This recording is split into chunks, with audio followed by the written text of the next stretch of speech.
Hello Brian, আসসালামু আলাইকুম। আশা করি সবাই ভালো আছেন। আলহামদুলিল্লাহ, আপনি দোয়া আমি খুব ভালো আছি। তো আজকে আমি অটোটা দীর্ঘ 1 বছর ধরে চালাইতেছি। তো আপনাদের কাছে আমি একটা সাজেশন চাচ্ছি। তো সাজেশনটা হলো, কেউ যদি জেনে থাকেন তাহলে আপনারা আমাকে পরামর্শটা দিবেন। দেখেন, আমি কিন্তু আমার গাড়ি এখন একবারে মাইলেজ কম চলতেছে। তো মোটামুটি অনেক হিট হয়েছে, ব্যাটারি অনেক গরম।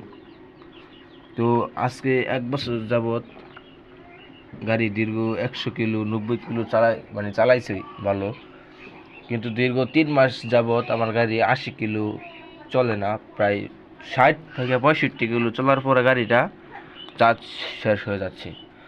তো আমি একটা ব্যাটারি আমার এক ড্রাইভারের কাছে এই ব্যাটারিটা চেঞ্জ করছি, আমার ব্যাটারিটা, তারপরও কাম হচ্ছে না। আমার একটা ব্যাটারি গেছিল গা, তারপরও কাম হচ্ছে না। কিন্তু একটা কথা হচ্ছে, এই দেখতে পাচ্ছেন আমার গাড়ির চার্জারটা, তো এখন যদি ফুল চার্জ দেখাইতেছে না। দেখেন, পাওয়ার কিন্তু 3-এ দেওয়া, দেখছেন? এটা কিন্তু 3-এ দিয়ে রাখছিলাম, রাত্রে ওভার ছিল।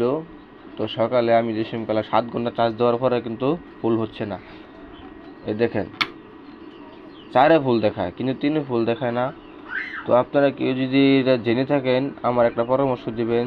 তো কিসের জন্য চার্জ ফুল দেখায় না, আবার ব্যাটারির সেল